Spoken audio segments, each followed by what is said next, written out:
Ma näitan sulle, mis on minu kombutša karbis.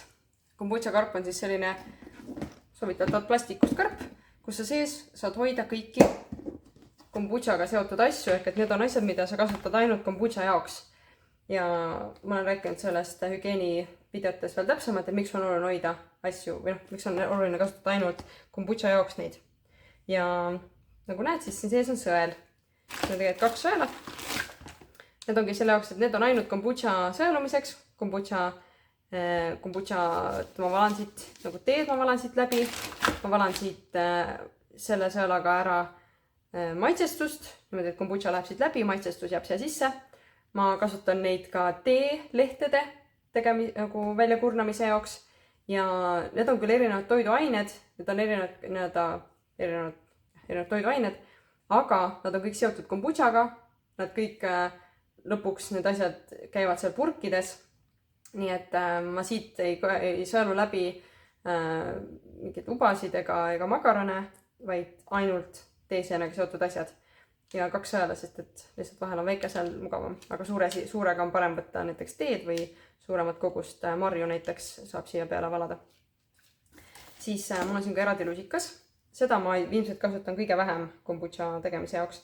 Aga see on ikkagi oluline, et kui ma teen teed, et samamoodi oleks mul puhas lusikas, et ma ei ole sellega kartulit seganud, et see on ainult teeseenele tehtavad tee segamiseks. Siis on siin lehter. Lehter on mul siuke mõnus silikoonist. Võid kasutada igasuguseid endale sobivat, aga ka jällegi, et lehter oleks ainult kombutša valamiseks, sellepärast, et oleks mõnus puhas. Nii, siis on mul siin pudelihari. See on siis pudelite puhastamiseks. Mina kasutan oma pudeleid mitu korda. Kuuma veega üle.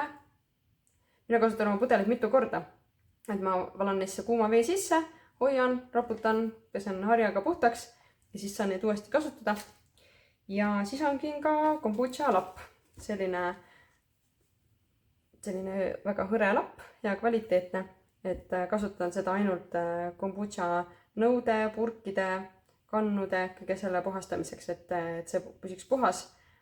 Et siia toidujäätmeid ei läheks sisse ja et toidujäätmeid ei läheks kombutša sisse. Siis on siin ka marlit. Jällegi, kui ma tahan nagu tihedamalt sõeluda, siis ma panen selle lihtsalt sõela peale ja kasutan seda marlit. See on niimoodi krippkotis, et siia ka midagi mustus sisse läheks.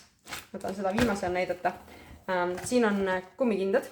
Kasutan neid selleks, et oma käed hoida kuivana ja et toidu sisse ei läheks minu käe pealt tulevaid väikesed bakterid, mis ikka vahel kuskile küüne alla või kuskile jäävad, et hoiab jälle käed puhtana. Siis siin on rätik, juhuks kui peaks olema lisarätikut vaja. Ja ma näitan seda viimasena kotti, sest et siin sees on sellised vahendid, millega ma sildistan oma kombutša pudeleid. Et siin saab panna kuupäeva, siia ma panen tindipadja. Tindipadja vahele, see on vahepeal mul kilekotis, et see ära ei kuivaks. Tindipudel ja üks marker ka. Et sellega ma panen kuupäevasid nendele pudelitele peale. Ja mina panen villimise kuupäeva, siis ma tean, et millal see on tehtud ja siis on sealt arvutada, et kui kaua ta juba pudelis olnud on. Et ma nagu parim enne kuupäeva ei pane, sest et see parim enne oleneb täiesti sellest, et mis temperatuuriga ta on hoitud, kus kohas ja nii edasi. Ja mis aastaaeg on ka. Et sellest räägin jälle täpsemalt teises videos. Aga selline ongi siis minu kombutša karp. Ja mahuvad ilusti see kõik ära.